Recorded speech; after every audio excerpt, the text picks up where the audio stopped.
people opens the door to peace between Jewish and non-Jewish people. So that's what I would like to actively try to encourage to you, and thank you very much. Thank you, Mr. Byron. Sir, if you'd like to step forward. I think the only comment I'm going to make, and I'm not looking for a rebuttal, is the best suggestion I have for you is to not drive on Warren Avenue, or to close your eyes while you're doing it. His name is up there, and I spoke at a ceremony celebrating it because he's done a lot for this community. And I think it's quite hypocritical to know that you're approaching this podium when you yourself have videos on YouTube standing in front of my mosque saying the cruelest of things about Muslims, about the religion of Islam, because you are a bigot, and you are a racist, and you are an Islamophobe. And although you live here, I want you to know as mayor, you are not welcome here. And the day you move out of the city will be the day that I launch a parade celebrating the fact that you moved out of the city, because you are not somebody who believes in coexistence. You're somebody who tries to preach it, but in fact you do everything but that. So I just want to put that on the record. Okay. Good morning, Owasso. This is the Twins with Owasso Live, and this is the Morning Loop.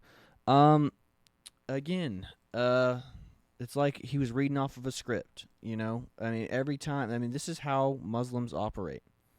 Accuse you of everything that they do. Again, he's preaching about Jesus, preaching about peace, preaching about love your enemies, and that mayor is like, you're not welcome here, you're a racist, you're a bigot, you're Islamophobe, you know? It's like, again, Islam's done plenty of things to make people okay. Like, it's not, again, a phobia is an irrational fear. Islam's done plenty of things that make you rationally be afraid of it, the people that practice it. So, again, what were they doing? They're trying to rename a street in Dearborn to a terrorist sympathizer or a terrorist? Yes, a guy who was actively, praised and, called for, violence against Israel and, all this stuff. So, it's a guy that's praising violence, and they're renaming a street after him. And he came in there. The voice of opinion is, hey, maybe we shouldn't rename a street after somebody who's called for terror attacks against, another country. And he's just like, how dare you tell us what we can't say and do? And like I said, but at that same note, that guy can't say those things. He said that guy's complaining about that guy saying those things, but then the mayor tells this guy, you're not welcome here. And he actively was threatening him. Don't you drive down this street. Yep. He was actively threatening one of his citizens. Which, if there's something that's an abuse of power, that's it right there. Yeah, a mayor threatening a citizen just coming in and peacefully talking. Again, remember, peace is violence, words are violence, Christianity's intolerant somehow. Mm-hmm. Yeah, we're intolerant of sin, but we don't. Again, we hate the sinner. We hate the sin. We don't hate the sinner. These people have been brought up and brainwashed by a death cult. That's what Islam is. It's a death cult. But yeah, no, it's absolutely crazy. And I guess, today will be one of those videos where we just kind of go in and critique the religion of peace, I guess. Yeah. So, well, I honestly think the two biggest threats to the United States of America right now, unfortunately, it's Islam and transgenderism. Yeah. I honestly do. Yeah. It is. Again, the left has made bedfellows with Islam, and like I said, the minute Islam takes over anywhere, you will be surprised at how quickly they'll be having roof parties for the LGBTQ community. Yeah, which we have a bunch of videos and stuff about that today. So we'll get into this first. Here's change.org. I did sign this petition. I highly recommend everybody else does. The call for the mayor of Dearborn of Michigan to resign over inappropriate comments to resident. The issue, feeling alienated and unwelcome in your own community, is not something any American should experience, especially in a setting meant to discuss and resolve communal issues. Recently, during a public council meeting in Dearborn, Michigan, Mayor Abdullah H. Hamoud made remarks directed at a citizen that conveyed such exclusion, suggesting that they are not welcome here and that the day you move out of the city will be the day that I launch a parade. Hamad or Hamoud, whatever his name is. Something 9/11-ish. Yeah, exactly. was responding to a resident speaking out against a street name change for an Arab American figure who is well known for making controversial statements. The incident resonates deeply with me, echoing moments when the political discourse pointed figures at certain individuals or groups, labeling them as threats to our democracy. Ironically, it's actions like these where citizens are made to feel marginalized. The truly threatening our democratic values. Democracy thrives on an open dialogue and respectful exchange, not on shutting down voices that might dissent. The words of the mayor are powerful and carry weight. They can either bring together or divide. When a public official uses their position to intimidate or silence the people they serve, it sends a chilling message to the community and undermines the very foundation of the governments they are sworn to uphold. Dearborn deserves leadership that upholds inclusivity and encourages diverse perspectives. The mayor's comments were not only disrespectful, but also indicative of the leadership style that does not align with the values and respect of freedom of expression that we hold dear as a community. For the betterment of our city, to restore the faith of its residents, it is fair governments. It is imperative that the mayor step down. Their resignation would signal a commitment to fostering a more welcoming and participative environment for all citizens, free from fear of exclusion or retaliation. Let's stand together for our values and democracy, fairness, and respect. Sign this petition and demand accountability and resign the mayor of Dearborn, Michigan. Together, we can pave the way for leadership through that represents and listens to its people. Please sign and share this petition. And Josiah Marks is the guy that made this. Yeah. So, I think that's a good thing to sign, and I think that everybody here, any of our listeners, should, because this guy was threatening that person. I mean, he was straight up like, "Don't you drive down my streets," you know. And again, threats from Islamic extremists are pretty credible. Yeah, very credible. Again, this is crazy stuff, man. We're allowing ourselves to be colonized by an evil death cult religion. So, again, not all those who practice are bad people, but again, it doesn't take the majority of people are irrelevant. It's the silent minority. Or it's the loud minority. Again, it's like Antifa, the people that assassinated Charlie Kirk. Like, those are the people you got to worry about. So, anyway, we got a lot of little videos we're going to run through today, just kind of basically just proving our point. So, whatever you want to start with and whenever you're ready. We're just going to just go through this normally as of right now. We're going to go through. We got stuff about Dearborn. I will point out the stuff when it comes along, but we've got so much stuff to get through. I'm just going to start playing through them quick. But here's the first one. I grew up in Egypt, a Muslim country, where Christianity is a minority, and if you dare speak the name of Jesus, you will either die or your church will get bombed. Like in Egypt right now, Christians are getting killed all the time. Last week, there was a mother who went to the front of the church and found her 3 kids literally chopped up in pieces by the Muslim Brotherhood last week. This is all in Egypt. In Egypt, so this in is a Christian literally church. In a Christian church. Yeah. Was there any reporting at all on that? There's no reporting. But you know about it because of friends. I know about it because I'm following so many Arabic and Christian churches in Egypt. Wow. And our family, we have family there, we have friends that are there, but you will never hear about that on the news. You will never hear about that in Nigeria on Palm Sunday, that there was a church that was slaughtered. You will never hear that in Syria, Christians are getting slaughtered. You'll never hear that there are so many people and Christians dying for their faith. And we are the most persecuted people around the world. Christians are the most hated, we are the most persecuted, and it is mainly by Muslims. It is mainly by Muslims. And the reason, by the way, you don't get on it. Yep, absolutely.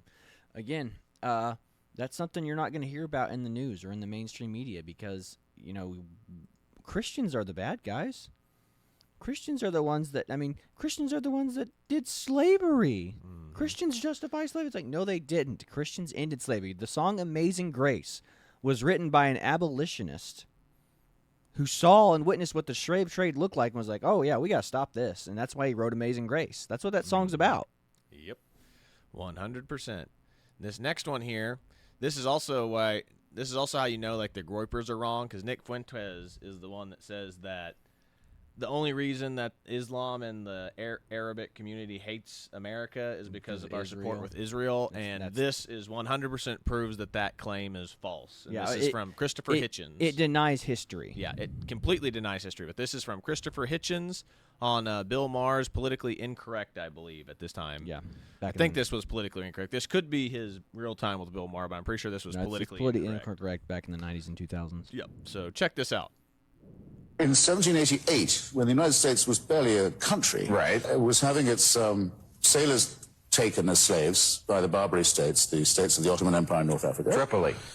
Shores of Tripoli. Shores of Tripoli. Ships stopped. Its crews carried off into slavery. We estimate 1.5 million European and American slaves taken between 1750 and 1815. Jefferson and Adams went to their ambassador in London and said, why do you do this to us? The United States has never had a quarrel with the Muslim world of any kind. We weren't in the Crusades. We weren't in the war in Spain. Why do you do this to our people and our ships? Why do you plunder and enslave our people? And the ambassador said very plainly, Mr. Abdul Rahman said, because the Quran gives us permission to do so, because you are infidels. And that's our answer. And Jefferson said, well, in that case, I will send a navy which will crush your state, which he did. Islamic fundamentalism is not created by American democracy. It's a lie to say so. It's a masochistic lie. And it excuses those who are the real criminals, and it blames us for the attacks made upon us. In 17... Gotta love Christopher Hitchens. Again, he was an atheist, and he was the only one who saw the religion of peace for what it was. Everyone else always, I mean, again, the liberals take the most, their positions are so simple. It's like, blame ourselves because we're the bad guys. Whatever ails are happening to us, like if somebody ever bombs us or terrorizes us, it's not because of something they did or hate in their heart. It's something we did. Like, we caused this to ourselves because we colonized or something. No. These people... people will justify doing anything for any reason. Mm-hmm. Like, again, you have one person to blame, and it's the person that does it. That's it. Yep. Which, here's this next one that I have pulled up here because we're struggling to pull up some of the thing. We're having so much stuff pulled up, it's struggling. Yeah. So, yeah, this one here... gold. I saw this the other day. You saw this the other day? Yeah. This is absolutely crazy. So, check this out. For all you progressives out there that are pro-Palestine, pro-Islam, pro-open immigration. And pro-LGBTQ. Yeah, check this out. Meet the world's first openly queer imam. It's finally happening, everybody. Oh, never mind. They already killed him. Meet the world's first openly queer imam. It's finally happening, everybody. Oh, never mind. They already killed him. Yeah. First openly gay imam shot dead in South Africa. So tolerant, so peaceful. Yeah, again, it's something that homosexuality is not tolerated in religion of peace. And again, you can't bring them here. You can't import their culture and think that them getting jobs and being able to buy Gucci and Prada bags is going to change their culture and their mentality. It's not. They're just going to have Gucci bags and nice cars and your jobs, and they're going to be killing you in the process. Unaliving you. Yep, 100%. 100%. Here's this next one. I forget this lady's name, but I love her. Bridget Gabrielle or something like that. Yeah, I can't remember off the top of my head, but I like her stuff. Like, she talks about this because she grew up in Jordan, I believe. Yeah. And she was Christian, and like I said, she's just like overnight, like it became predominantly Islamic. It just seemed like overnight, and they were persecuted regularly. Mm-hmm. So check this out.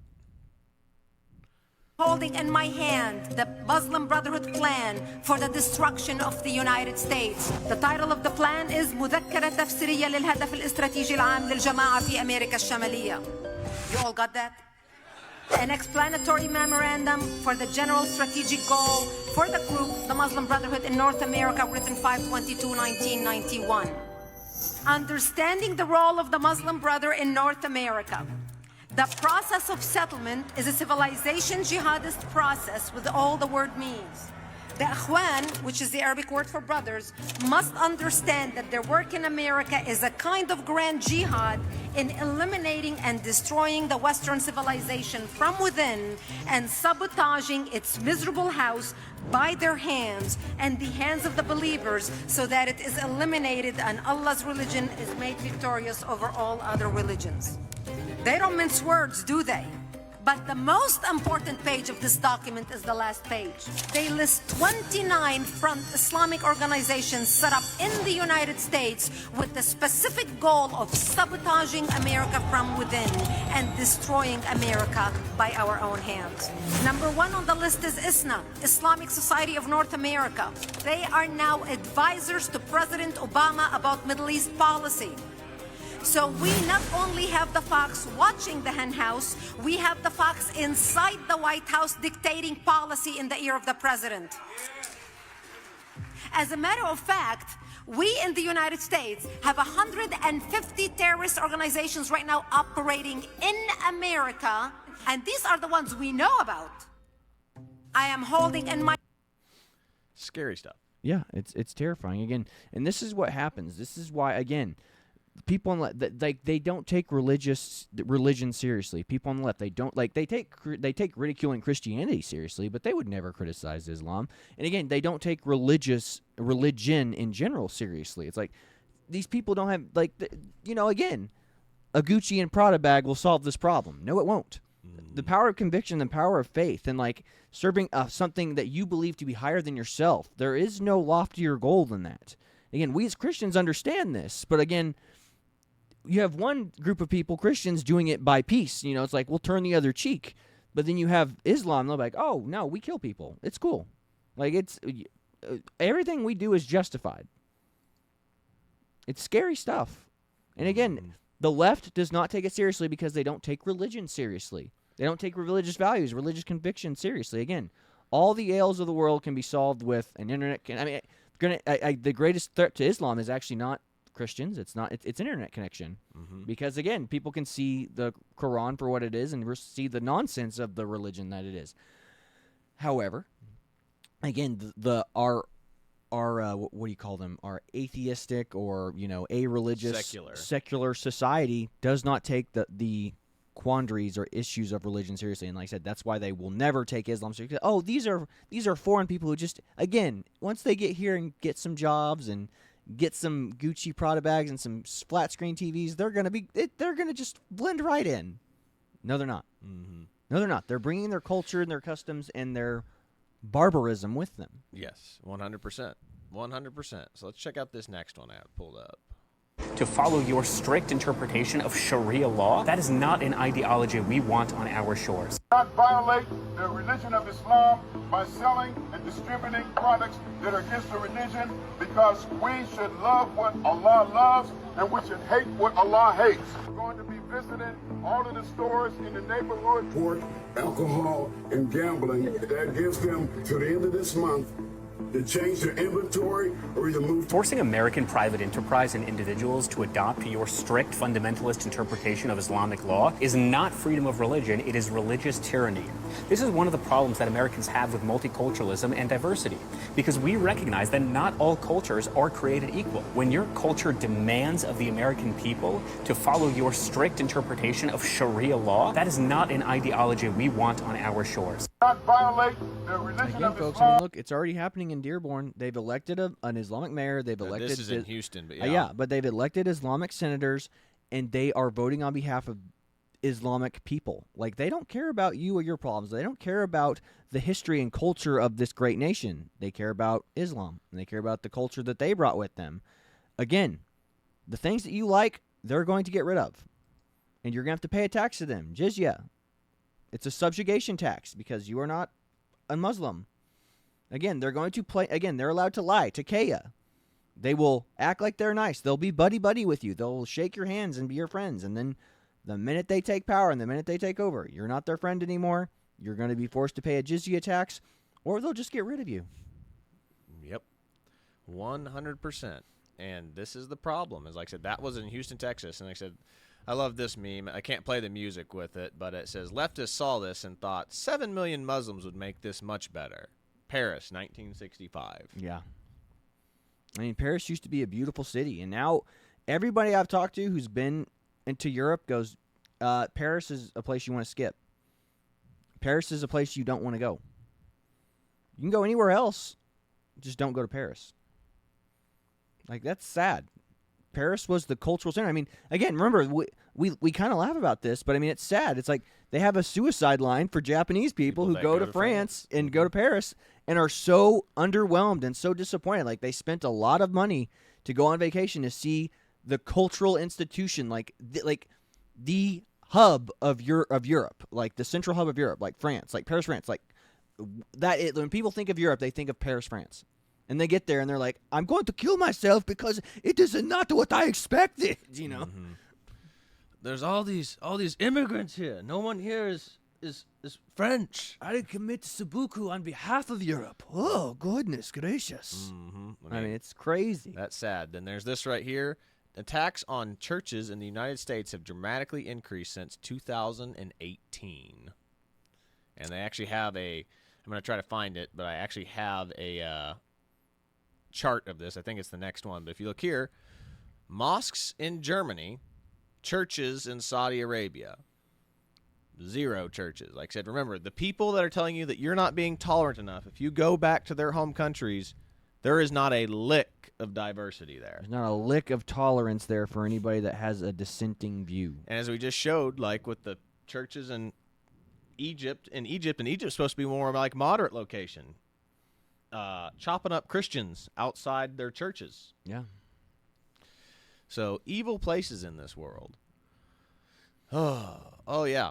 This is the UK, but that's basically we just saw what was happening in Houston, Texas right there. Is like these are Sharia police patrols. So these are Sharia councils like policing and telling you what you can and can't do. Remember, they're telling people they can't walk their dogs because remember, Islam doesn't like dogs. Yeah, dogs scare away angels in Islam. Yeah. So check this out. And his associates have set up so-called Sharia patrols to go out and discourage behavior that they deem un-Islamic. There's some guys there. On this night, they stopped to talk to a couple of non-Muslim men who were in a park drinking beer, which is forbidden under Islam. So we're just reminding the community about staying safe. And in this area, there's a lot of gambling that goes on, a lot of alcohol drinking, and it leads to a lot of problems. So we advise you, and we advise anyone we see to stay away from these things. Get the prostitutes off our streets! But the patrols are not always so friendly. Online clips give a very different picture. A woman in a short skirt is abused. Again, imagine when they know there's a news camera following around, they'll lie. They'll misrepresent what they do and how they do it. And then whenever there's just candid people filming randomly, you see them for who they really are. Again, this is why the media is so bad at their jobs. Like, again, the fact that they're showing this video is actually kind of impressive. But the fact that they're going out there and be like, see, they're not mean. Like, they go and they'll be like, this is just a one-off event, not the norm. It's like, it's the opposite. The norm is what you're seeing in the viral videos online, and not the norm is them walking around being like, you should not drink beer. It is very bad for you. Exactly. We are here to help you. The old, it's what you do behind closed doors that really matters. It's not the stuff that you see that you do openly in public. Exactly. Vigilante cannot dress like that in Muslim area. We don't care. Okay, you hear that? You can't dress like that in a Muslim area. So there's literally areas that they're just like, this is Muslim. You're not allowed to be here. You're not allowed to dress like this, to do these things. We are failing as a nation, and UK is definitely failing as a nation. This needs to stop. Like they need to make laws that ban burqas, that ban dress codes, that make it to where women aren't safe. Because I mean, this is ridiculous. This is and again, ridiculous. people will be like, well, there's no difference between this and the Amish. It's like, no, the Amish don't go around telling you that you should do this. They encourage you to live their way, but they don't go around telling you have to live that way. This is the opposite. Islamic people are saying, this is our area. You have to do as we say. Yeah. You can go to an Amish village, and they're not going to say you have to dress this way. They're not going to say put this dress on. The only thing that liberals can even remotely say is like, well, Christians do that too. It's like, yeah, Christian parents do that because you're in my house. You're going to abide by my rules. That's the best thing that they've got. And just like, yeah, if you don't want to live by your Christian parents' moral code, move out as soon as you're 18 or whenever you can move out. Yeah. But that's the thing. Just like, if you're going to live in my house, you're going to live by my rules. Like, that's the same thing as what these Muslims are doing. It's like, Totalitarianism in the Christian household. Evil, barbaric. You know, it's like, get out of here. Said there's a huge difference between that and this. Like, these guys are actively going out and harassing this lady here. Let's just keep watching. Appalled at all. Muslim patrol. It's Great Britain. This we don't care. It's not so Great Britain. You need to get out of it. A man the patrol thinks is gay is insulted. Get out of here quicker then. You're dirty, mate. You're gay, mate. Get out of here, mate. The night time, it turns into a very ugly place like many of the... Walking through London with Ramesa, you experience an alternate reality where there is no compromise and all conversations are one-sided. Ultimately, I want to see every single woman in this country covered from head to toe. I want to see the hand of the thief cut. I want to see adulterers stoned to death. I want to see Sharia law in Europe, and I want to see it in America as well. I believe our patrols are a means to an end. The only thing I would say is that in America and in the United Kingdom, democracy, A backwards one. but it's a a barbaric system one. that allows the people to choose what they want and allows people freedom. So why can't I choose Sharia? When in Rome, overthrow Caesar, implement the Sharia. In your home, you can do whatever you want. But what about in the public? Why can't I tell you to cover up? Am I free to say that? Because it would be outrageous. Of So where's course my you're freedom? not. Where's my freedom? You can say it to me, but Okay, so cover up. Wear the hijab. If this is your first... Whoa. That got loud. Let me turn that down real quick. Mm-hmm. Said I hate it when they don't fix the audio levels, right, in the videos. My page, all we do here is share what's going on with these big, disgusting migrants. If you want them the hell out of the West, follow my page, Joey Manarino US, and share this video so people can understand what they're doing to our society. They're ruining us. Get them out. Anyway, if you saw that, like, I mean, look, when the end of that video where that girl was talking to those guys, like, they did not give a dang what she had to say. Like, and again, she's sitting there trying to go, see, we live in like, they're respecting my, like, I'm giving them my opinion and how respectful I'm being. It's like, they don't care. Yeah. You're a woman. You're a second-class citizen as far as they're concerned.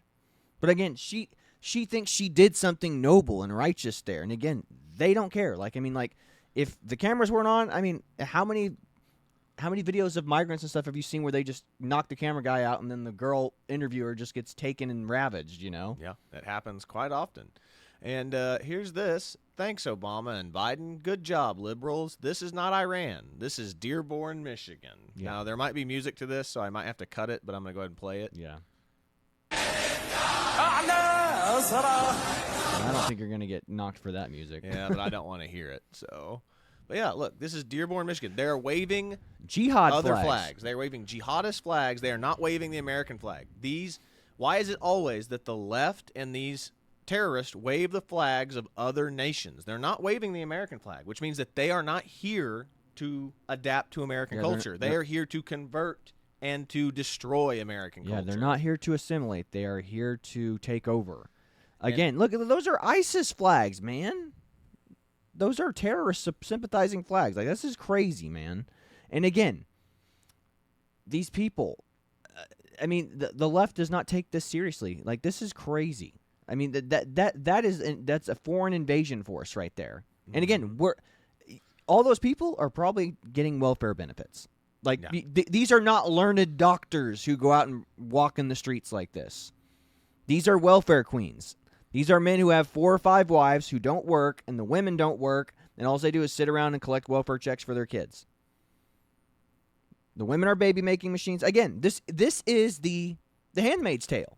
If you are a woman in Islam, you are living the real-life version of the Handmaid's Tale. Yep, 100%. Like, the Handmaid's Tale is real. It's called the religion of Islam, and women just pretend like it's Christian conservatives. They're the ones that are going to do that to it's them. the Catholic Church that's going to bring this about. Husbands will have multiple, they'll have a wife, and then they'll have multiple breeders, you know. It's like, what are you talking about? Well, here's the thing, too. I was literally looking up. I mean, again, I told you, I've been looking up the ancient practices of, like, Vikings and, like, Europe before Christianity became into power.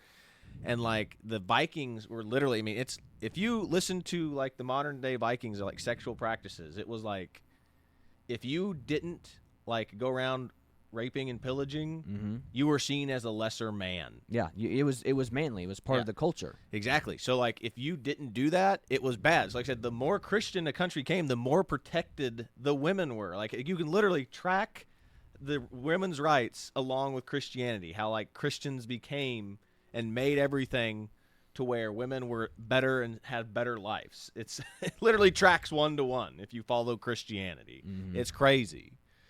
But we'll do this next one here. Police do the unthinkable. This is the UK. Only 15 years old, who repeatedly told social workers that she had been gang raped. Instead of helping her, they allowed her to marry her main abuser in an Islamic ceremony. The social worker even attended the ceremony. The ringleader of the Rochdale rape gang, Shabir Ahmed, was actually employed as a welfare rights officer by Oldham Council. In another case, a man tried to rescue his young daughter from being raped, but instead of protecting her, the police arrested her dad. I spoke to a mother whose daughter was raped by taxi drivers of Pakistani origin. When she complained to social services, they said that if she dared to raise the matter again, she would lose her daughter. And I spoke to a retired police officer who was himself told by a senior officer at the time to stop investigating abuse by Pakistani origin taxi drivers in Bradford because the police locally did not want to offend Bradford's Muslim community. So these crimes were deliberately covered up by people in authority because so-called community relations were seen as more important than protecting young girls. Madam Deputy Speaker, this is a disgrace. Hey, y'all, come look at this. Yeah, that's insane. And the sheer fact that, you know, the reason why that they don't want to talk about this is because all the political figures in the UK right now, they're in higher positions of authority now, were the ones who were in those senior positions at that time. That's where they're like, nobody wants to talk about this because it would directly implicate all the higher ups. This is what happens when political correctness becomes like your religion, becomes the most important thing you can do. It's like, well, we can't offend the immigrant population. We don't want to offend them. We want to be nice. Again, being nice is not a virtue. Being nice is not a value. You can be polite, you can be kind, but I mean, if you are a doormat for people, you are not a good person. Yeah. Well, no. You're a weak person. Yeah. Well, what did it say? Like, what was that one thing that we read the other day? It's like, tolerance. Tolerating evil doesn't make you good compassionate. person. It makes you weak. It's weakness disguised as compassion. Yep. Then here's this next one I pulled up. From Alexander Duncan. This is true Islam. Why am I an immigrant here? Why am I in America? Purely for the sake of Allah and to spread Islam. I do not obey the disbelievers and make jihad against them. So they're telling you what they're doing here. They're telling us what we're doing here, and we're allowing them in. These people need to be removed. As soon as they say something like this, they should immediately have their visas revoked and be kicked out of the country. They should be thrown out of a plane. They can have a Why parachute. am I in America? But they can just be the parachuted Prophet back into their own companions left Mecca to go to a land that had no Muslims. We are in this country purely for the sake of Allah. The moment you make this intention, you will look at things different. People will meet you different. How could it be that your co-workers know you as a Muslim for 10 years, not once you presented Islam to them? You don't know why your purpose is here. All you guys together, we are in this country for Allah. As we're here living in the U.S., what is our role now? What is the way forward? Let me just quote for you an ayah of the Quran, and I'm going to try to encapsulate it. Allah is saying, do not obey the disbelievers. Don't yield to them. And then He gives us the process of what to do next. وَجَاهِدْهُمْ بِهِ جِهَادًا كَبِيرًا. And so make jihad against them. What is your duty as a member of the Ummah now that you are also an American? It is our physical jihad duty to fight the entire earth until we enter it into the Ummah. Why am I migrating here? That sounds really peaceful and pleasant for those who don't follow that religion. Again, guys, take this crap seriously. Like, there are bad people in the world. And I said a lot of it comes from, again, I think I literally think Muhammad met a demon, and a demon helped create a counterfeit religion. And like I said again, Islam is spread by the sword. It teaches the opposite things that Christianity teaches. A man will take one woman. Well, you can have multiple women. You should not harm, or you should pray for your enemies. Islam, you should kill your enemies. Again, there's no peacefulness in Islam. It's very contradictory too. It's all about, he was about peace. It's about peace whenever you're not in power, and then it's not about peace whenever you're in power. Mm-hmm. Yep. Again, it's what you do when you have power defines who you are. And it's not what you do when you don't have power, because no one cares about you when you don't have power. Exactly. Again, Christianity teaches you to be modest and be polite and be good. Islam teaches you there is no strength but power. And that's why the left love Islam. Well, exactly. We said it's like Christianity is the only religion that teaches you self-reflection. Like you need to correct you need to correct yourself, whereas every other religion teaches you need to convert, and it's everybody else's fault basically. Yeah. It's the reason why the world sucks is because they're not what we are. Yes, exactly. So let's check this out. These guys I already watched these guys before, but this is what these guys do. What would you say to Christians that are confused on the issue of immigration? Muslims should not be allowed if they do not subscribe to the God of the Bible, and if they do not leave Sharia law, if they do not leave violent Allah. And that's coming from an immigrant myself. Yeah. Muslim immigrants are very dangerous because they are commanded by the Quran and Muhammad to kill the infidels and establish Sharia law. They're not here to be protected. They're here to take over the country. They're the reason why Muslims left their Muslim nation, because they're horrible, they're incompetent, they're poor, they're tyrannical. That's why you're here. Otherwise, why the hell did you come here? Burning the flag of the country. They're not an immigrant, they're an enemy. Someone who wants Sharia law is not an immigrant, they're actually an enemy. If you're gonna come here and you're gonna hate the country, you're gonna burn the flag, you're gonna stab out people, get out of the country, we're gonna deport you. Either submit to the laws or get out. Immigration without assimilation is invasion. There are biblical boundaries to immigration. The reason the West is blessed, because the Bible said, blessed is a nation her God is the Lord.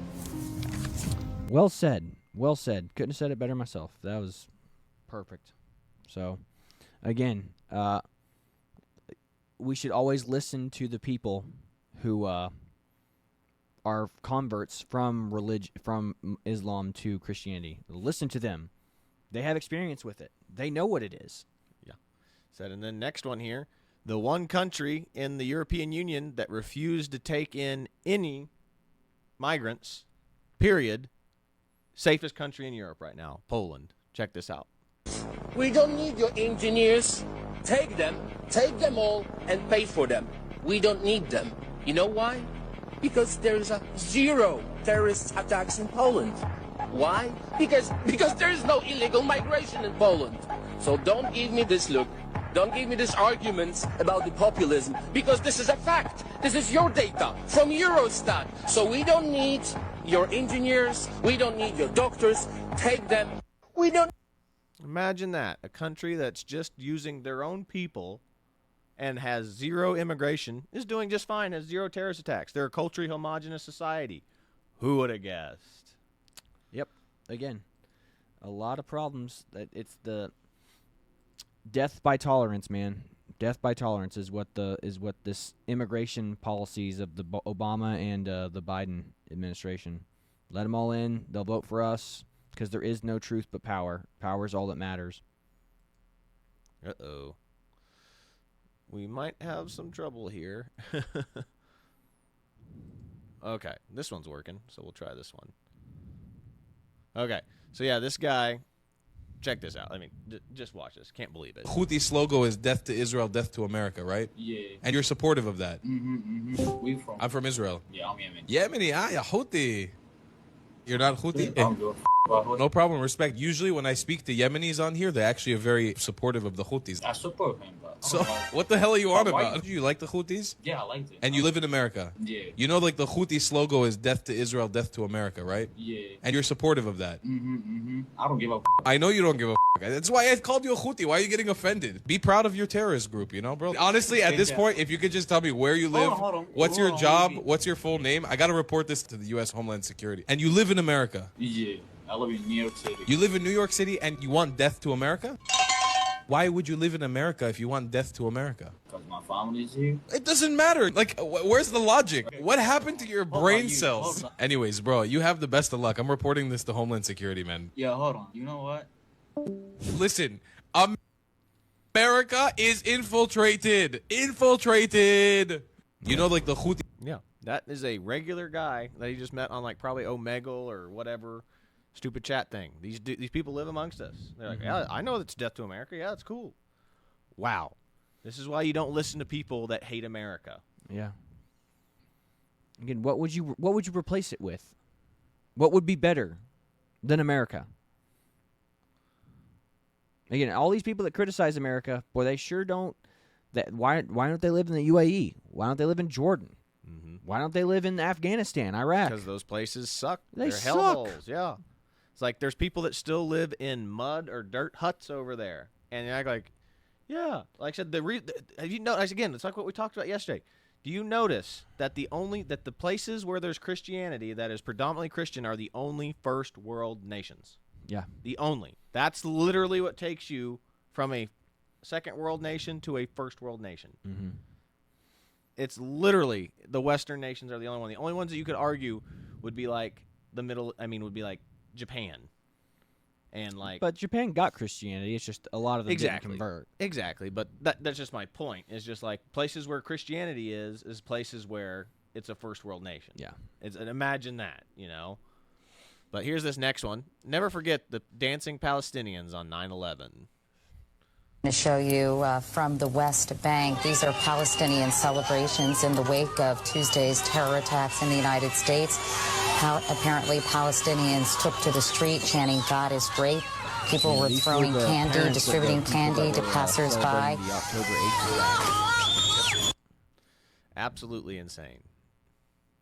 And this is a disgrace to what we're doing right now to any person that served in the GOTWA, the Global War on Terror. Yep. Absolute disgrace. This is what we're coming back to, as our nation being conquered by passionate, whiny liberals that are saying that we're not diverse enough. Yeah. Oh yeah, insane.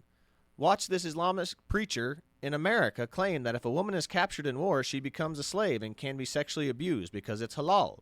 This is a primitive and dangerous mentality that no place in modern society, especially in America. Deport them. 100% the case. Remember this. This is what this guy is advocating for. This is their intimacy with a slave. This is a moderate Muslim position. This is not the extremist. This is the moderate Muslim position. Yep. Adultery and halal, but having intimacy with a non-slave adultery. I think I know. That's an easy question. If no one else been able to answer that, I don't know which imams you've been hanging out. Maybe because it's a weird question. That's a weird question, but it's easy. Let's take it back a step. When you have an intimate relationship with your wife or a woman with her husband, is that adultery? Well, no. Why is it not adultery? Because Allah made it halal. That's why. Right? Why is it that if somebody is not married and they have intimate relations, marital relations, that's considered zina, adultery, because Allah made that haram? That is the line between halal and haram. Zina and not zina, adultery and not adultery, right? So, Allah made the spousal relations between a husband and wife halal. And Allah made that those people taken under war, not regularly under war, as captives who were trying to kill you, that now you're going to support and keep in your house and spend on and treat well, that this is like a wife. This is somebody who you can have those relationships with. So if Allah made it halal, that is not zina. That is not adultery because Allah made it halal. That's the line. Such an easy question and try to make it seem like as if it's difficult. Go ahead. It's like a 12-year-old trying to justify him taking somebody else's toy. Like, oh, it's okay that I take your toy from you because, you don't need the toy. Mm-hmm. You know?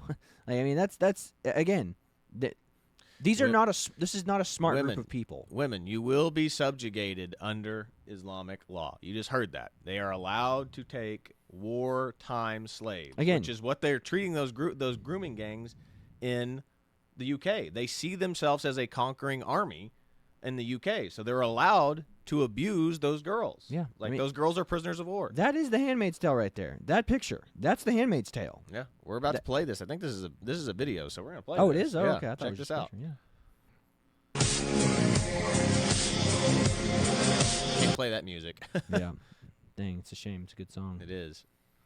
Yeah, look, this is these countries in the 80s and the 70s. Look, you would assume this is normal. Yeah.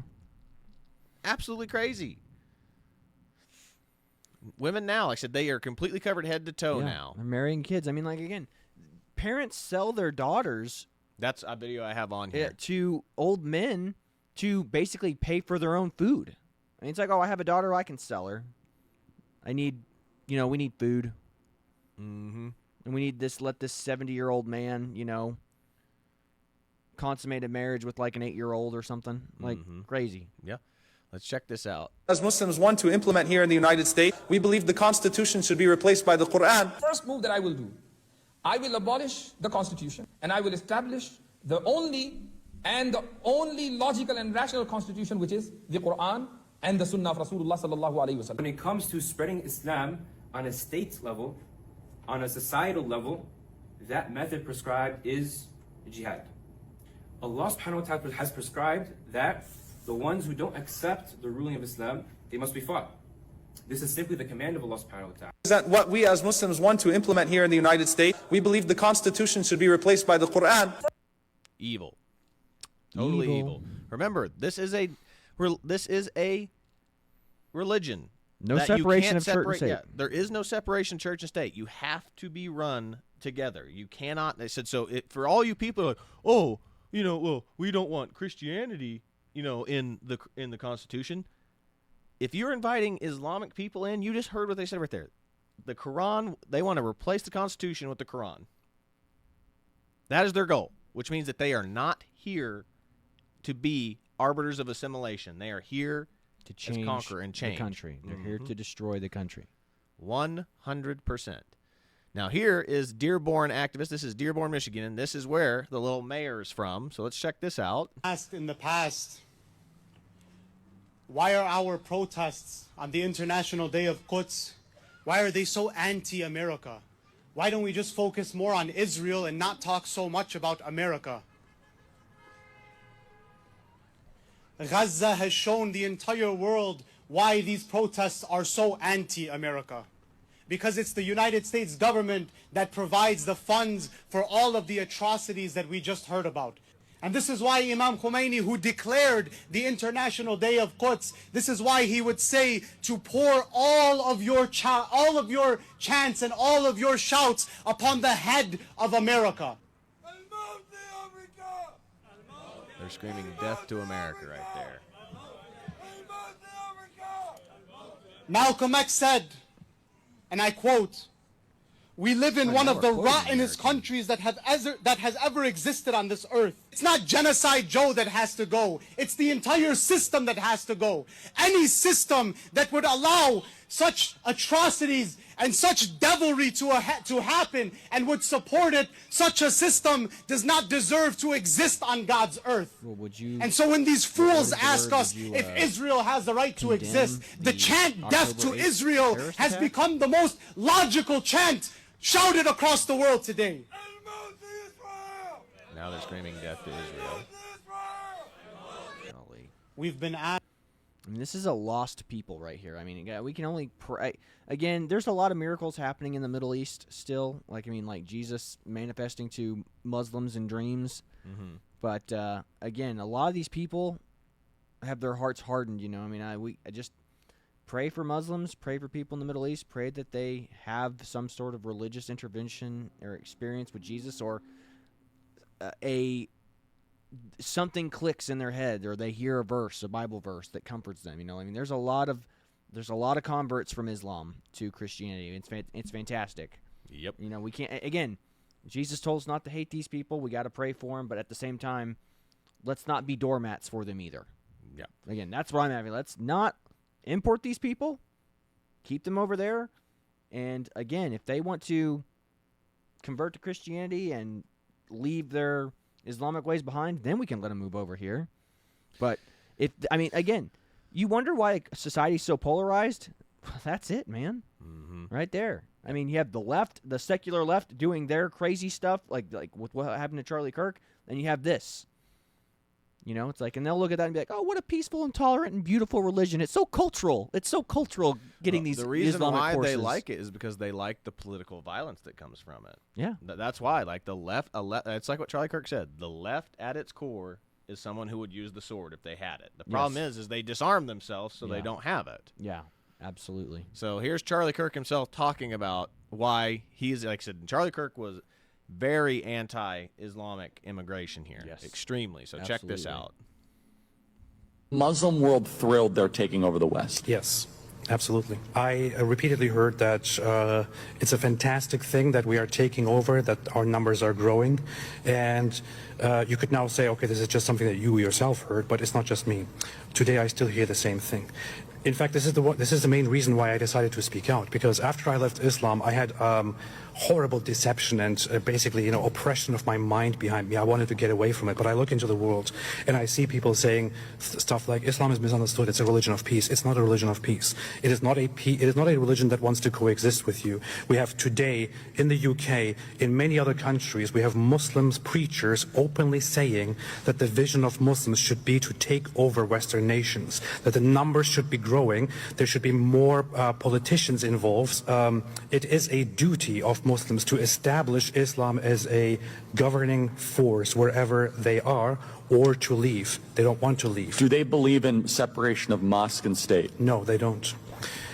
In fact, in Islam it is actually considered haram, forbidden, to establish laws that are separate from whatever Allah has established. So it is considered forbidden, not allowed to have secularism. Is the Muslim world thrilled? That man he is interviewing is the Apostate Prophet on YouTube. He's very good. Again, he is another one of those. He was a convert from Islam. He actually left Islam, became an atheist for a long time, and recently converted to Greek Orthodoxy. Yeah, he Christianity, but he is a specifically Orthodox Christian. So, so it's cool. So I mean, like, he's one of those guys that's a big voice, but again, he lives in danger because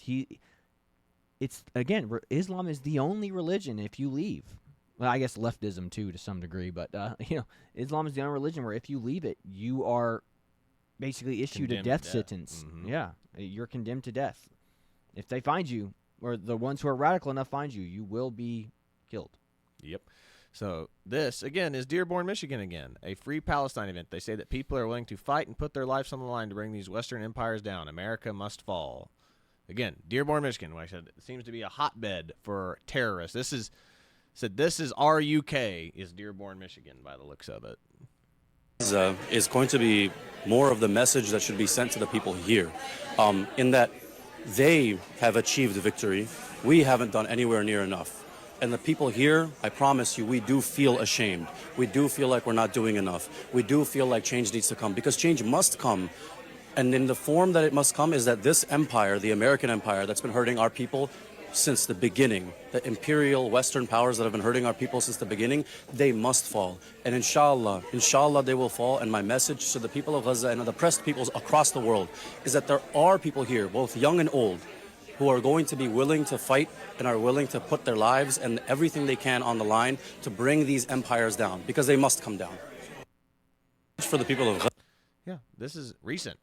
Yeah. This is recent stuff. Yeah. Again, and again, with the power of conviction, like, I mean, again, you tell, it's no different than the guy that assassinated Mr. Kirk. You tell somebody something long enough, you call your enemies and opponents Nazis. It's like, you would stop Hitler if you could go back in time and kill baby Hitler, wouldn't you do it? It's like, but there are people who will actually do it now. Yeah, Islam is an ideology of evil, and so is leftism. Leftism uses the term Nazis to vilify their political opponents. To vilify everyone who slightly disagrees with them. And then Islam uses infidels. It's the exact same thing, and they advocate for political violence, as we have seen now. The left is finally all in on political violence now. And people on the left don't realize there's more purity testing on the left than there is in Christianity. Mm-hmm. I mean, like, Christians are like, we're trying to bring back some type of, like, purity testing so we can get out the crazies who actually aren't true believers. Yeah, and like are the trans, just the pro-trans and churches. pro-gay Yeah, churches. yeah. It's like look, we can love gay and trans people without condoning what they do. Mm-hmm. But again, that's the purity testing that should come back to the church. But again, the left, the minute you step slightly out of line, it's like, are you a Nazi? Mm-hmm. Do you want a concrete milkshake? You're not one of us. You didn't toe the party line. Yeah, it's ridiculous. This next one I have pulled up from Gad Sad. Are Muslims safer in Christian countries or Christians in Muslim countries? Interesting question, Gad Sad. Let's see. Muslims in Christian countries, 97%. Christians in Muslim country, 3%. Yeah, you know who answered that? 3 Muslims. Yeah. Exactly. Next one here. Nanny who decapitated a girl, then carried her head through the street screaming, Allahu Akbar, will be freed after just 5 years in a psychiatric ward after doctors cure her.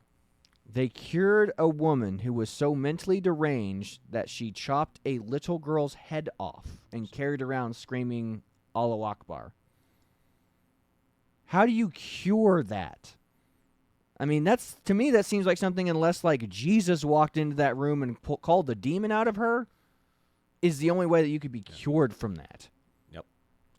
Next one that I have here, the two Pakistani men were arrested in Utah for planting the bomb underneath the Fox News vehicle were listed as white.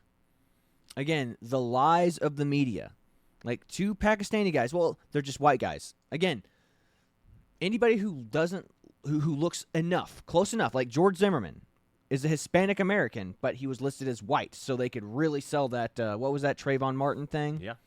Again, 2 Pakistani guys putting a bomb underneath a Fox News van, well, they look white enough. So again, they're white. Yeah. Again, that shooter, the NFL shooter that went down there and shot somebody, it's like he accidentally shot another pharmacy person, you know what I mean? But it was really about the NFL. It's like he was. They called him white until they showed the pictures that's a black dude. Yep. Next one I have here, ex-Muslim Brotherhood. We'll impose Sharia in America either through the ballot or the bullet. There is no middle ground. Now it's getting through Congress. So before it was by the sword, now it's getting themselves into Parliament and then making laws that act as the sword, the Islamophobia law in Canada, M103. Yeah. Muslim Brotherhood. I find that there are only 2 things which are open to our movements.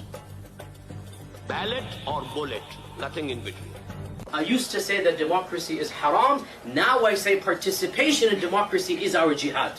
That's our jihad. We're going to fight not through the bullets, but the ballot. Going to the ballot and voting is now an obligatory action, fard ayn. And it is a jihad that is now needs to be done because this is our modern jihad. You can elect a person who wants the Sharia. Because in the United States, what we do know is that in the past election, just this last election, there have been over 800 Muslim candidates running for office.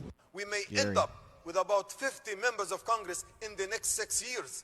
That's really the essence of dismantling the system of injustice, is to replace it with the people who represent the Prophet ﷺ. Now it's getting through. Again, if you are a Christian, this is terrifying. But if you're a secular, it should be just as terrifying. Again, these people aren't going to have no distinguishing. There's not going to be any separation of church and state between Islam and whatever they're going to impose upon you. That's crazy. And again, if you're secular, that should terrify you. But again, the left treats us like, oh, these foreign immigration, these immigrants' religions are so neat and so culturally and so enriching. It's like they don't realize. It's like, again, we are so unaffected. Like people, we live in such a safe society that people don't even understand what violence looks like. You know what I mean? This is why military service should be mandatory. Again, you know, it's like I love West Point's philosophy. So at West Point, day one, the instructors put on boxing gloves and they punch every single candidate in the face, just so you know what pain feels like. Mm-hmm. I mean, that we need to bring back some of that because there are so many people living here in America that have never been punched or hit in the face, have never done physical, have never done sports, never had any physical interactions or violence happen to them. That again, they're so girls too. Girls, let them get popped in the face once just to see what it's like, because we live in a society where violence is so not the norm, that it's an afterthought. It's like violence, that's just something you see on the news and on TV. It's not a real thing. People don't get hurt. I mean, the most you'll get is stubbing your toe. Like that, we got to bring back some level of. I'm not advocating for violence. What I'm saying is people need to understand what pain feels like. That's done to you. That's done intentionally to you to derive pain. Okay, this is what will happen to your daughters under Sharia law. Yeah, just want everyone to see this. This is scary. What happens when you import migrants whose culture is deeply rooted in Sharia law? Unfortunately, you're about to find out. This is Noor al-Malaki, and this is her father, Faleh Hassan al-Malaki. Noor and her family migrated to Glendale, Arizona from Iraq in the 1990s. Instead of integrating into American society, her father wanted her to keep up with her Iraqi traditions. He basically wanted Noor to follow Islamic traditions and norms. Noor, however, came into the country at 4 years old, and by the time that she was 17, she was fully assimilated into American culture. Regardless of that, her father still tried to arrange a marriage with her older cousin back in Iraq when she turned 17 years. This is normal. Yes. Them marrying their cousins is normal. Yeah, I mean, Gavin McInnes talked about this a long time. It's called consanguinity or something like that. It's like, again, you wonder why people, people who are of Islamic faith or Muslims seem to be so stupid. It's because they're all marrying their first cousins. Yep. They're all borderline retarded. So, yeah, you can look it up. The highest rates of retardation is in Pakistan, like cousin marriage. Specifically Pakistani cousin marriage. But I mean, again, this was Afghanistan. They're from Afghanistan. Yeah, but it's the same it's thing. normal throughout the entire Islamic world. Exactly. But here we go. Keep watching this. This gets worse. It just gets even worse. Old. She actually flew to Iraq and she came back a year later. Nobody actually knows if she got married. When she came back, she moved into her own apartment, started to work at a fast food chain place, but quickly lost that job because her family would keep showing up at the workplace, insisting that she would return home. She would eventually return home, but after a short few months after being hit constantly, she would move in with her new Iraqi-American boyfriend and his parents. And just a month later, on October 20th, when she and her boyfriend's mother were visiting the Department of Economic Security office, she would see her father outside. As the two left the office, Noor's father came around the corner in a Jeep and slammed into both women. In court, they would ask the father why would he do such a thing? Why would he kill his own daughter? And he said that he believed she brought dishonor to his family. He wanted her to be a traditional Iraqi woman. While she refused an arranged marriage, she went to college and had a boyfriend. This right here happens over 5,000 times a year in countries with Sharia law. And if we're going to import migrants from Sharia law countries who actually advocate for such practices, then don't be surprised when they do this in the United States. What happens? Yeah, I mean, it's probably already happening here in the United States. You just, again, they're not reporting about it because it's not sexy. I guarantee you they're probably reporting it locally, but they're not going to report it nationally because, again, remember, Islam's the religion of peace. They're the nice religion. The Christians are the mean religion. They're the religions of the Crusaders, you know? Yeah, they say that being gay is a sin, whereas, Islam's like, we'll kill you. yeah. Being gay, no, it's not a sin. It's just a death sentence. No kidding. Yeah, but this is also why we've shown so many videos of these kids being brainwashed this young. Look at this. Look at this. These are kids. When you grow up, what do you want to do? Jihad. Against whom? The infidels. Should non-Muslims be killed. Yeah. God willing, I'll go pilgrimage to Mecca and I'll wage jihad. Don't you have any other ambitions in your life? No. You just become a martyr. I'll be immortal. I mean, again, these kids are being told from a young age indoctrinated from the age of 8. Themselves for God, they're 72 Again, this is Some what they seem do. to be in a trance. Mostly from disadvantaged backgrounds, these boys are placed here by families unable to take care of them. That's that guy. Yeah. That's that terrorist. But yeah, again, those kids. I mean, imagine you're dropped off in orphanages, that you get left there with abusive imams who are just like, no, the only thing you want to do is raise jihad, and then. Again, they can show them pornographic. See these beautiful girls on these beautiful American pornography actresses in these magazines? these are what your 72 virgins will look like in the afterlife. And you sit there as a kid, you're like, really? If I blow myself up for Allah and Muhammad, I'll get these beautiful women on these porn magazines, except they'll be virgins? And they're like, yep, absolutely. Mm-hmm. It's crazy. I mean, you wonder why these people are so eager to do this stuff. Yep. Well, here's this next one here. This is New York. Muslims are ripping down American flags in NYC. They're not immigrating, they're overthrowing.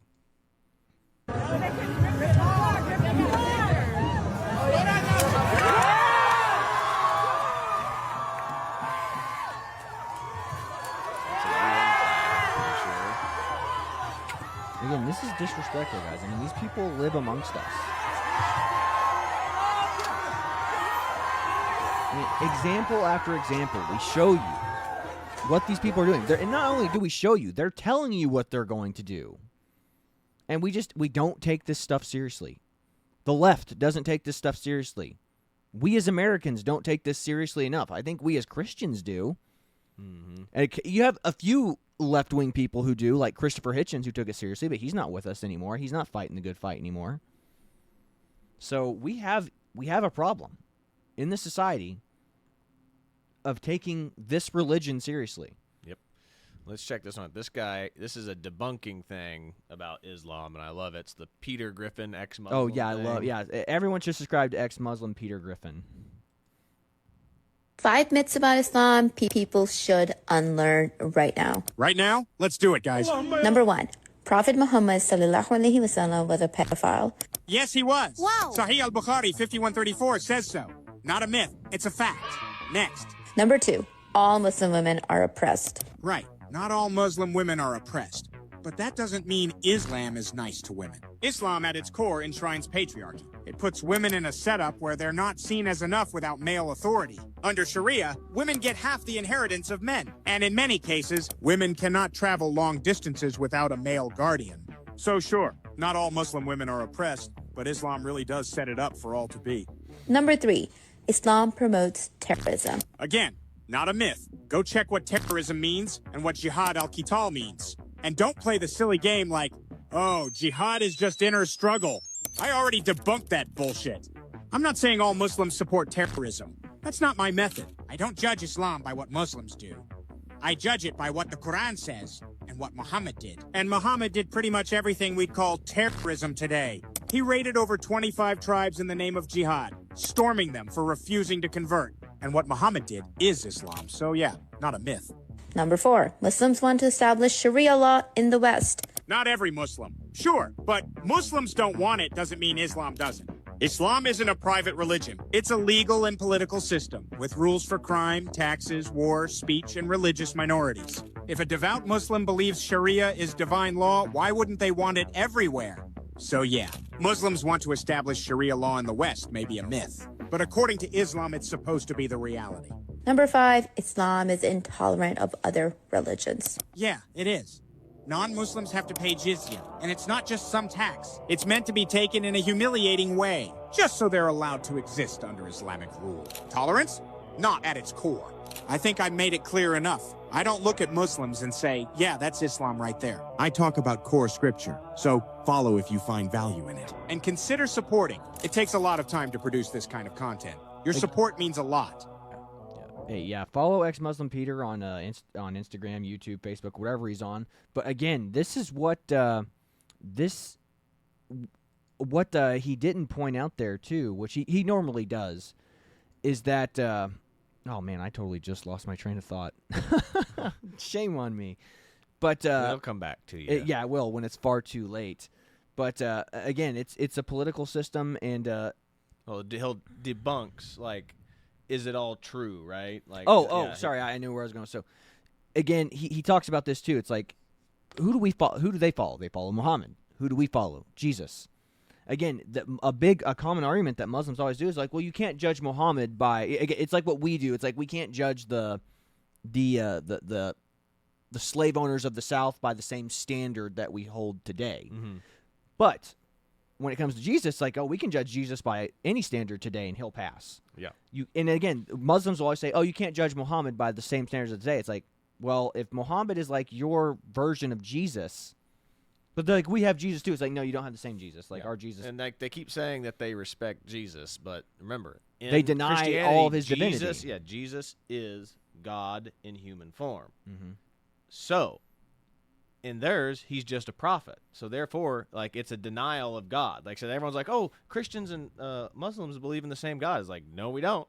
No, not even close. They deny that Jesus was God, and so does that's where we deviate as Christians from Islam and Judaism. Is like, if you don't believe that Jesus was God, then you are not a Christian. Yeah. So again, we judge our guy by any standard, by anybody's standard. Jesus passes everybody's standard. You judge Muhammad by any standard, he fails every time. Yeah, not even close to coming to it. But next one I have here is another honor killing in the United States, or another attempted honor killing in this one. Check this out. Okay. I'm scared of you, and you made me want to kill myself. You're a monster, and I can't believe you're my dad. How can you call yourself a father? You tried to kill me. My dad tried to kill me with his own hands. Do you have no love for me? You think I'm a disgusting human being? Well, I think you're a disgusting monster. I know you're smiling when you choked me. I'm going to pray for you to stay in jail and die. My mom saw me almost pass away right in front of her own eyes and didn't help me at all. You're a bad mother to your own kids. You let him try to kill me, and now you're smiling and laughing like nothing happened. My sister had cancer and she was already in pain. You made it worse. My younger brothers are only 3 and 6, and you hit them and yelled. For what reason? He didn't do anything but love you and wanted to be around you. But you don't want to accept him for loving you, just because he has autism. I'm scared of you. Yeah, they tried to choke her out because she refused to go back to, like, I believe, like, again, either Iraq or Afghanistan or Pakistan to have an arranged marriage. So the father saw that as an insult because, again, like, they make political deals. Like, marriages are like political deals with their families. They have to pay them money for their daughters. So, like, when they come time to come collect the daughter and the daughter doesn't want to go.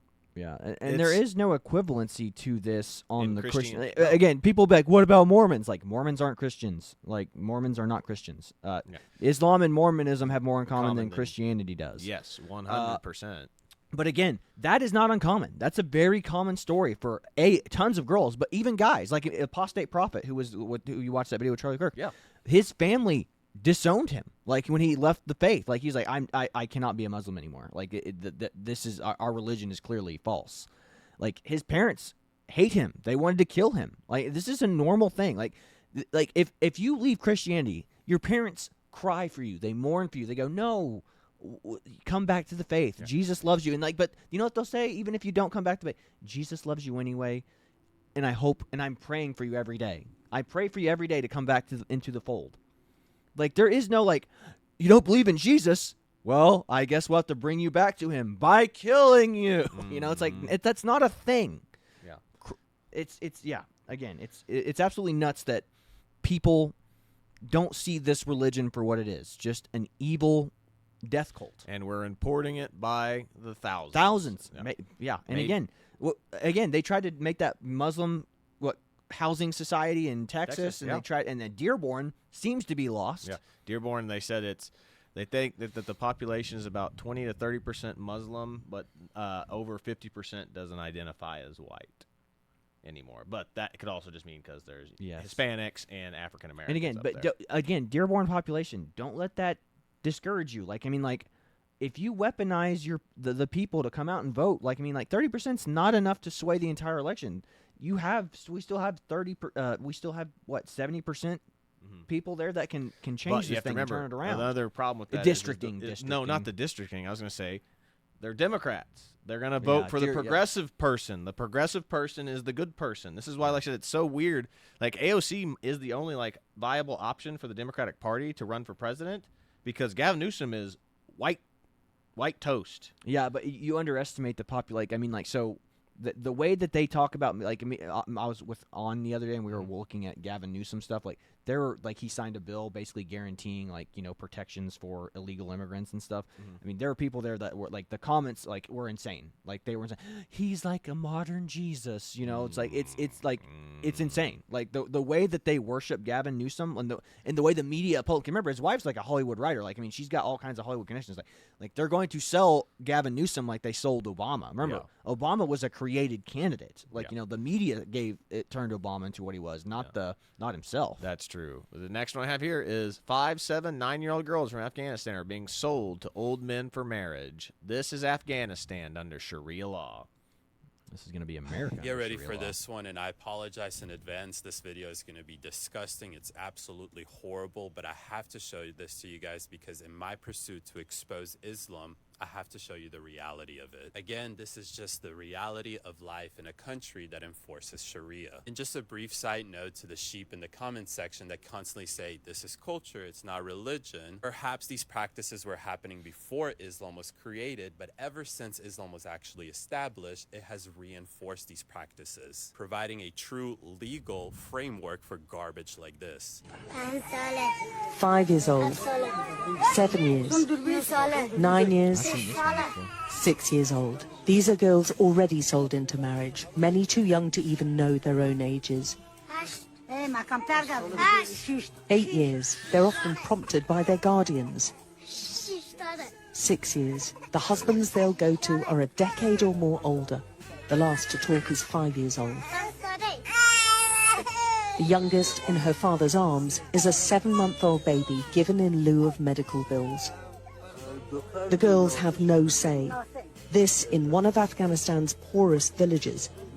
And the deprivation here means girls are being sold into marriage earlier and more often. There's not enough room in the tent for all the parents who want to show us their young daughters they've sold. Colonium is responsible. We don't want to sell them, she says, but we're... That's what the left would say. Hajira had fetched an above-average price, more than $6,000. Then she got injured, and the deal was called off. I'd already sold her to a family, her father tells us, but they brought her back when she got injured and said they couldn't take care of her, so I never got any of the money. Now he's on the hunt for another buyer. Well, darn. Once final payments made for his eldest daughter, she'll be sent to her new family. She wants to study and is too young to question what's happening. When you got married. So, again, irresponsibility of having a bunch of kids that they can't afford to take care of, but they're still going to have their wives like, well, I'm not going to not have sex with my wife. Yeah. I'm going to, $6,000 for this one, $7,000 for that one. We're good. We're good. Oh, this one broke her leg. Guess we'll just put her on kitchen detail. I mean... And the fact that he's like, I don't want her. I don't want her back. I'm trying to find somebody else to buy her right now. Like, that's insane. These people are monsters. Yeah, it's really, really crazy. And again, the left would be like, well, this is America's fault. This is colonialism's fault. This is because of the Crusades. This is happening. Like, no, it's not. This is the culture of Islam. Here's another one. This guy. We need to subscribe to this guy because all he does is expose this Happens when you grow up in Italy and you fully adapted to Western culture, but your Pakistani parents still uphold Sharia law. Unfortunately, meet 18-year-old Saman Abbas. I expose how horrible Sharia law is, so make sure you follow me. Regardless of how hard Saman tried, she simply could not escape Sharia. Saman was born in Pakistan, but at a very early age, I'm talking about when she was just 1 or 2 years old, she moved to a small town in Italy. Obviously, growing up in a Western country like Italy, she adapted to Western culture. She got rid of the traditional attire like the headscarves, got some piercing, and started to date a younger man. As per Islamic tradition, when she turned 18 years old, her parents tried to force her to go marry an older cousin in Pakistan. Saman, of course, refused to comply with the arranged marriage, which led to a lot of tension between the family. He ended up leaving. It's always a cousin. They only marry people off to their cousins.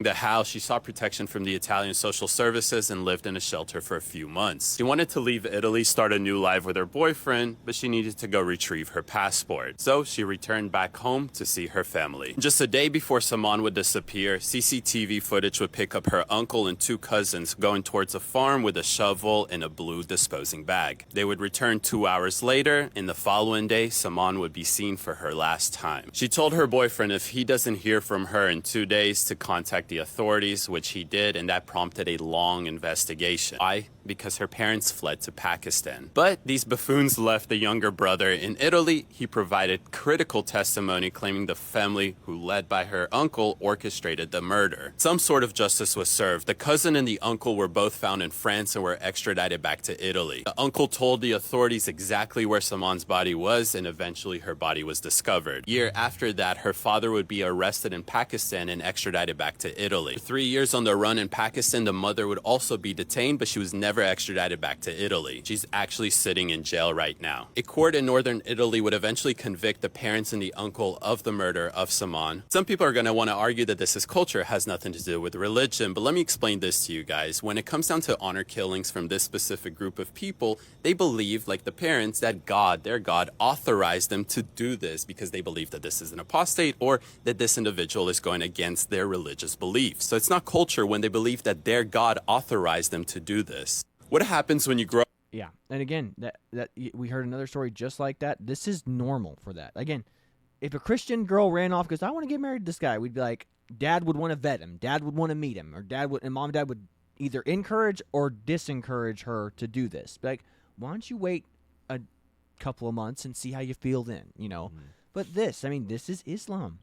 It's like, how dare you insult me, and you insult Allah. Yeah. Inshallah, I cut your hands off. You know, I mean, like, it's crazy. Yep. And then here's this again for all you LGBTQ furries, transgender folks out there. Yeah, Check this death out. by tolerance, folks. This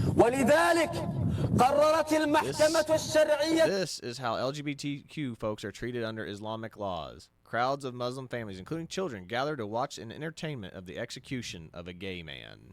هذا الفعل الشنيع بتعديه على طفل لم يبلغ الحلم وذلك بإقراره من نفسه وحتى يكون عبرة لمن يعتبر شريعتنا. Whoa. Yeah, it shows it partially. You're like, holy Jesus. You know, maybe Islam isn't so bad after all. I'm kidding, folks. That was a joke. That was a poor taste joke. But again, this is why, if we're just nice to everybody, everything's going to be fine. They're going to, again, they'll start buying Gucci bags, and they'll, go to Costco and IKEA, and they'll love all the things we love. It's like, no, they're not. Again, this is what you're importing. Like, I mean, it wasn't in the UK, like, there was like they were trying to push trans ideology in the school, and the Muslims all came in. It's like, no. And they were like, and all the LGBTQ people were like, no, we're on your side. And they're like, no, we're not. We're not on your side. We're only on your side when it comes to you being stupid and importing us. So we're not on your side when it comes to this gay stuff. Yep, that's true. That's 100% true. Then here's this one. This one's funny. Again, this is France, and this guy's trying to ban a guy from playing the piano on the street because it's haram. What? Tu m'agresses et encore tu me demandes ce que j'ai. On te voit de partout, frère. Voilà. Merci, merci. On te voit à Nice et tout. Je suis partout. I have no clue what they're saying because they're speaking French. But you know, this guy's clearly getting on. He's like, hey, I'm just playing the piano, man. S'il te plaît, il faut que tu me laisses faire mon concert, s'il te plaît. Non, c'est pas grave, ça va, désolé, ça part d'une bonne intention. Non, par contre, fais pas ça, s'il te plaît. On peut pas mettre des coups sur mon piano, s'il te plaît. Là, par contre, faut que tu parles. Attends. Non, faut que tu parles. Attends, doucement. Tu fais quoi? Tu tapes sur mon piano? Comment ça, doucement? Il y a pas doucement si tu tapes sur mon piano. Arrête de crier. Mais toi, tu tapes sur mon piano. Find me a Christian that's going to stop this guy from playing street piano. You know, there's not that going to happen. This guy is attacking him, trying to stop him from playing piano. It's insane. Sorry, I'm not playing the scimitar for you, dude. Like, again, you can't have nice things. You can't have nice things in Islam because they don't allow anything. Yep. Said this is just so appropriate. The Trojan horse for America and the West in general. Yeah. Jihad, terrorism, death to the West, kill the Jews, death to democracy, establish Islamic caliphate, Islamic rule. Yeah, that's what this is. I mean, it's not even a secret. Like, I mean, like that they thought that was a trophy. Like, this is like their trophy. Like, our trophy is death by tolerance. Their trophy, it's not even a Trojan horse. Like, it's not even a good comparison because it's like what that lady showed that when she was reading their paper. Like, this was printed in 1991. Mm-hmm. Like, we know what their plan has been for a long time. It's just, again, here in the West, we don't take it seriously. Like, the CIA should have been like, if the CIA and the FBI were doing their job, they would have been like, hey, see this document? We should halt all Islamic immigration into the country to protect America. 100%. If they actually cared to do their jobs. Yep. Like that's not it's if that lady has that, she's not even like high in politics. She's just like an advisor. She's not in politics. She's not a politician. She didn't like it's not a secret document she had. Yeah. It was open. It's what they have. And then here we have this. When Muslims are the minority, they are very concerned with minority rights. But when Muslims are the majority, there are no minority rights. Winston Churchill. Yep. So true. See what else? We don't have much left. Oh, yeah. France. Rowan. Churches set on fire, burned by jihadists. Again, we showed that map of like all those churches being burned, like increasing rates of churches being burned and attacked. Yeah. Yeah. I mean, they're not a peaceful religion. They view us as a rival religion. Like they view all religions. They don't get along with any other religion. Mm-hmm. Then here is Zoran Mondani's intern, Arzu Malik. Something 9/11-ish. Yeah. It said calling for holy war through jihad and martyrdom. Knows that none of this is in vain, that this is all jihad, that this is all ibadah, and that this is all counted for by Allah subhanahu wa ta'ala. And so the conversation of doxing, the conversation of getting arrested and suspended, I think it's time for Muslims to start to say, all right, so what? Do what you want. I'm gonna do what I gotta do, because it's about time to do that. And I know everybody has their own families and has an education and everything. It's just a question. We don't want to get doxxed, and we don't want to get suspended, and we don't want to get arrested. How gangsta are you? That's just my question. How much are you willing to do it? And I know everyone has their own risk levels, but at the end of the day, that's a question to ask ourselves. How committed am I to this? To what extent of my personal material gains am I willing to sacrifice for this bigger noble cause? And subhanAllah, I truly believe that when your heart is in the right place, if you get suspended, if you get doxxed, because it's bound to happen when you're doing a righteous cause and when you're doing something for the sake of Allah here in the West, it will never ever be in vain. And the true believer does not fear that, because the true believer knows that the akhirah is a promise. And the true believer said, like Charlie Kirk mm-hmm. said, yeah, this girl is evil. Yeah. Muslim men can't control their eyes, so they cover the woman's head. They still can't control themselves, so they cover her face. They still can't control themselves, so in Afghanistan, the Taliban passed a law to ban women from singing or speaking in public. Why? Because the woman's voice tempts them. I got a solution for these men. Gouge your eyes out. Are you an animal? Only animals can't control themselves. I have a little Chihuahua dog, and I have to take my food away from the table, because if I don't, she can't control herself. But you are a man, and you have self-control. You can never blame the woman for your wicked actions. Muslims need to listen to the teaching of Jesus, where he said, if you look at a woman with lust, you have already committed adultery in your heart. Islam blames external factors, but Christianity blames your sinful nature and your own decision. Islam oppresses woman, Christianity honors woman. Islam says cover the woman from head to toe and tell her to shut up because her voice tempts me, but Christianity says to the man, control yourself. Stop listening to the teachings of your Prophet Muhammad and start listening to the teaching of Jesus Christ, who is holy and pure. Muslim. Boom. So true. So true. Mm-hmm. Okay, what else do we have? You sent me this. Is this good? Yeah, it's good. No volume. There we go. Country rather than your own country. You live in It's not a white London. country. Why do you live in a white country? I'm sorry? It's not a white country because I want to tell people about Islam. And if I stay in a Muslim country, they're already Muslims. So there's no point of me telling them about Islam, right? So I have to be in a place where people are not Muslim, right? So if I'm in the UK, there is a lot of people who are from different religions, different faiths, where I can have a dialogue, because this is what I do, right? Interfaith, religious discourse and all of that. So I engage with different people. Could a Christian move to a Muslim country and freely and openly convert the people from Islam to Muslim? To Christian? Well, ideally, under Islamic law, no, you're not allowed to, because Christianity is false while Islam is the truth. You don't allow these harmful ideologies to infiltrate into our people. When tolerance becomes a one-way street, it leads to cultural suicide. When I am able to fly to Saudi Arabia with my Bible in hand, with my cross around my neck, to go to Mecca and go to a church, then guess what? We're good to go. Okay. But until that point, we have to understand the objectives and the goals that Islam has set forward. Well, it's not just spreading the faith either. If you come to a certain country in droves and outbreed that own population, you can now outvote and are now the majority of that population. So all the values and virtues and things that they held dear that they once had, they can no longer preserve because they allowed years of insidious propaganda to make them hate themselves, to push anti-family rhetoric, to push pro-abortion rhetoric. And then one day you wake up and the place you thought you once lived in has been slowly and subtly destroyed because you let them weaponize your empathy. Hence the UK, hence America. South Africa is a prime example. If you don't notice now, you'll notice when everything that you used to love about a free country is gone. Why do you live in a Scary notion. Yep.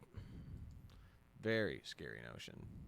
Now, what's this? You sent me this. Oh, is this good? Yeah, it's good, but it's dark humor for sure. Ask a Muslim how old their wife is. Oh my God. Oh, that's bad, dude. Okay, then there's what's this one? Do you have hair in your special place? Miss Jamie? Oh my Do you have hair in God. your special place? Miss Jamie? Good God Almighty. So good. That's bad. Okay, well, I'm going to play us out with this, but this is about Ilhan Omar and how that her father was the political person in charge. So she's not technically a refugee. She's technically a political refugee. Political refugee fleeing a nation that was trying to overthrow her dad. Exactly. So she should not be here. She should not be holding office in the United States because her father was a Marxist communist in their country that was being overthrown. Nice. So, yeah, she is an evil lady. But that's how I'm going to play us out. But I'll let you start walking us out of it. Yeah, again, we ran really long today. But, again, we have to show you all this stuff in order to show you that this is not when it comes to Islam, it's not a one-off thing. It's a million things. It's a million things, and it happens every day, all the time, and we are just importing this stuff, and we are destroying our country, and we're destroying our society because we don't have the wherewithal to stand up and say, no, your culture is bad, and we don't want it here. Yeah. But, again, we allow they're using our freedoms against us. Our enemies use our freedoms against us to destroy us from within. This is why they say, like, Sargon of Akkad and several other people like Tim Fuller are saying that liberalism is actually a bad thing because liberalism allows the evil to come into your society, whereas, let's just say a more Christian, like a intolerant, theocracy, more theocracy, or like, like more dictatorial society, be like, no, we you're cut this not. off We at the don't. source. Yeah, you're not allowed. We don't even want to tempt the idea of what you're preaching coming in. Mm-hmm. So, again, it's just China, like they can cut off ideas at the head. Like if they don't want something trickling into their society, again, it's not a good society. There are no political activists in China.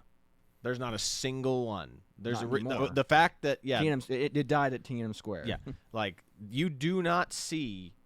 I mean, people are literally famous here in the United States for being political activists. There is not that in name any other country that's not in the West where there is a political activist that's famous. There's not. You had Nelson Mandela was probably like the only one. What's the North Korean equivalent? Yeah. What's the Chinese equivalent? There's not besides one. The kid at Tiananmen Square. That was 40 years ago now. Yeah, and China censors that super hard. Yeah. I mean, where's the Venezuelan? But the left will be like, well, Venezuela's a socialist country. They're perfect now. There's no problems in Venezuela. So, again, the show ran long to show you the evils of Islam and to show you the horrors that this religion and this culture commits, not only against others, but to its own adherents. Mm-hmm. So, again, pray for all those who don't know Christ, especially our enemies, especially the Muslims, especially the Jews, especially the Taoists and the Buddhists. Pray for everyone. Pray that Jesus manifests in their life and that these people are saved. You know, there's plenty of people here in the States, too, that are secular atheists that think that they know better. They don't. There is nothing that, everything that, if you, it's like what Charlie Kirk said, there's no truth that if you don't apply the Bible to your own life, that your life will not get infinitely better. Mm-hmm. And that's what I say. So again, let's pray for our enemies and pray that strong men and strong women start standing up to this nonsense and we don't destroy the beautiful society that our forefathers created for us. Yep. 100%. So that's about all I've got for you today. This is the Twins with Owasso Live. This was the Morning Loop. Be sure to like, share, and subscribe so you too can stay in the loop. That is all I've got for you today. God bless you. We'll see you on the next one, everybody. Let's take Ilan Omar as an example, okay? She comes from a family, and they call her a refugee who came from Somalia, right? They call her a refugee. Her family were the governing party, the Marxist Islamist government in Somalia, who were overthrown and then fled. Now, technically, that makes her a refugee, but she wasn't fleeing oppression, or rather, her family weren't fleeing oppression. They were fleeing justice. They were fleeing their own people, holding them to account for the dictatorship that they had established. So you have people like the Omar family, and what do? Do they come to America and see America and go, okay, this is pretty cool. They're not oppressing each other. Let's be part of this. No, they go, hey, how can we oppress them? You know, how can we bring Marxism to America? That's the thought process, and it may be a passive thought process, but it's the thought process. Let's take Ilan Omar as an example.